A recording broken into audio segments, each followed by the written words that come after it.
Bird Box 2018 can be read as a story about the relationship between awareness and mental content. At the end of the film, the children are known simply as boy and girl, rather than by personal names. From a symbolic perspective, this can represent primordial duality, male and female, left and right, active and receptive, conscious and subconscious, subject and object. Many initiatory traditions use paired opposites to symbolize the divided world of experience.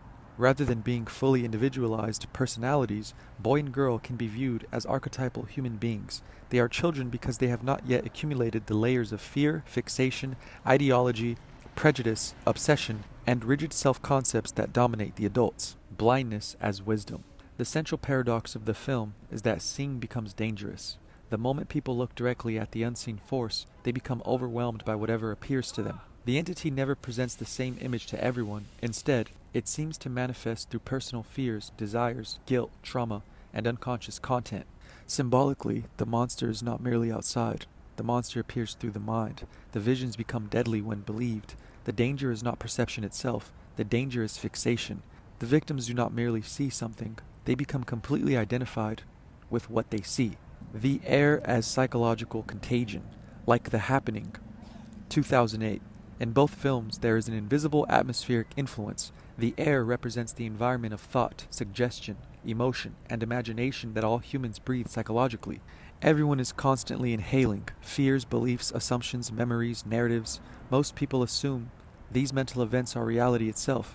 When the victims in Bird Box encounter the force, they surrender completely to the content. They believe the vision, they obey it, they follow it to death. Shark Boy and Lava Girl, 2005. The Adventures of Shark Boy and Lava Girl can be interpreted as a symbolic story about the relationship between waking consciousness and the dream world. Rather than simply being a movie about imagination, it can be viewed as a story about learning how to become aware within the dream itself. The deeper lesson is not merely to escape into fantasy, but to develop the ability to dream with your eyes open, to remain conscious while moving through both the external world and the internal world of imagination. Max represents the dreamer who exists between two states. He lives in ordinary waking reality, but his imagination creates another realm where his inner world becomes visible. Because he belongs to neither world completely, he symbolizes the observing awareness that can witness both the external and internal dimensions of experience. His journey is about realizing that the dream world is not something to hide inside, but something that must be integrated with waking consciousness.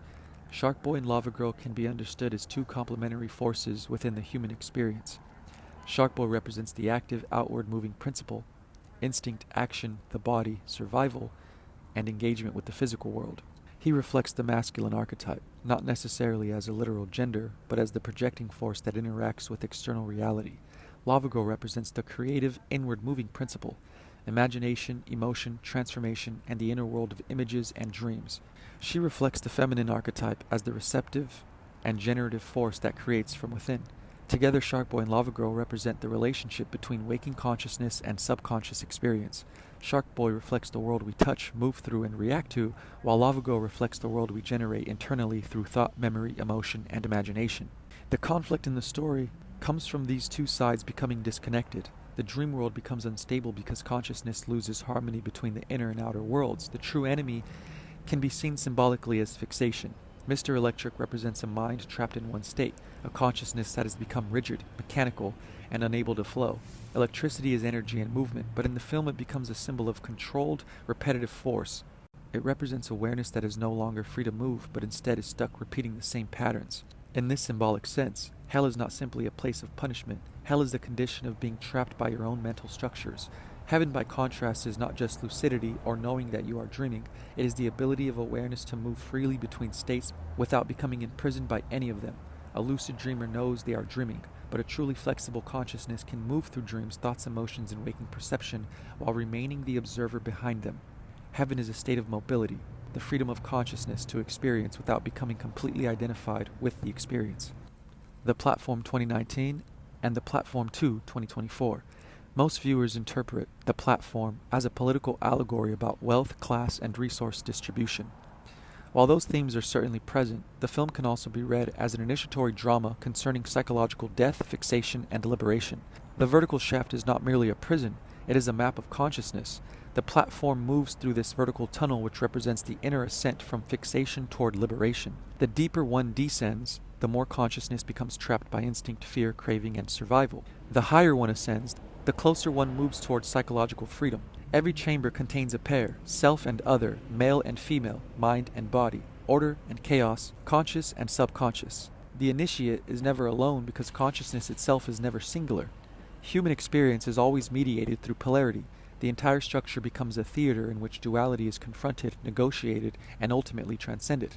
Level 333 and the spine. The final destination being level 333 can be interpreted symbolically through the human body. Symbolically, 333 corresponds to the 33 vertebrae of the spinal column. The ascent through the shaft mirrors an ascent through the human axis. The spine becomes the ladder of initiation. The skull becomes the summit. Higher consciousness is represented not by escape from the world, but by liberation from psychological imprisonment.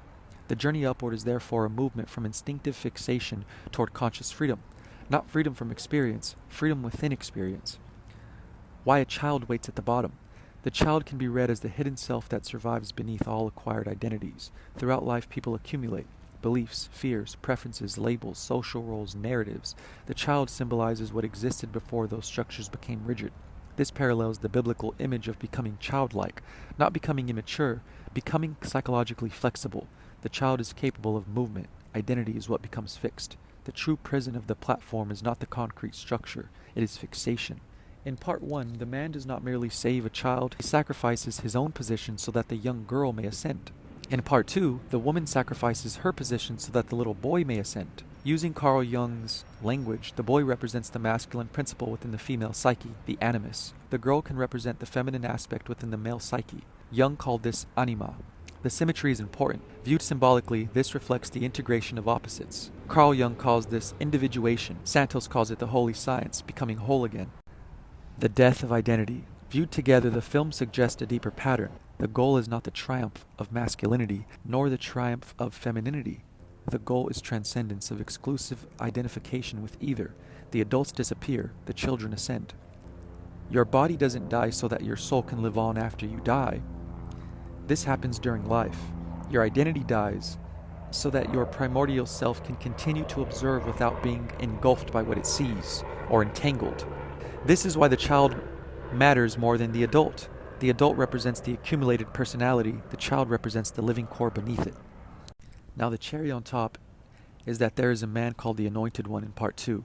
The Anointed One serves as a warning that fixation can wear spiritual clothing. One can be just as imprisoned by one can become just as imprisoned by discipline as by indulgence, just as trapped by certainty as by ignorance. The ego does not disappear, it simply adopts a new identity, and declares itself liberated. His blindness is especially significant. The Anointed One is missing both eyes. Symbolically, this suggests that he can no longer see beyond his own fixations. He perceives only through the lens of his own doctrine. He has become blind to nuance, blind to context, blind to compassion, and blind to alternative perspectives. The Anointed One is therefore not the enlightened man. He is the cautionary tale. He represents the final trap awaiting the initiate, the belief that one has transcended fixation while remaining completely possessed by it. This reveals the deeper meaning of heaven and hell. Hell is not a place beneath the earth. Hell is psychological rigidity. Hell is becoming trapped within fear, hatred, ideology, identity, or obsession. Hell is the loss of mobility. Heaven is not a distant realm reached after death. Heaven is psychological freedom. Heaven is fluidity. Heaven is the capacity to move between perspectives without becoming imprisoned by any of them. Heaven is the recovery of mobility within consciousness itself. The message is not that one must escape the contents of reality. The message is that one must become free within experience, not by destroying thought, not by rejecting identity, but by refusing to become trapped by either. The highest state is not the absence of content, it is the ability to encounter any content without becoming its prisoner. Decodified Movies, Venom Vision, and the Hidden Rites is now available free to download. Donations welcome.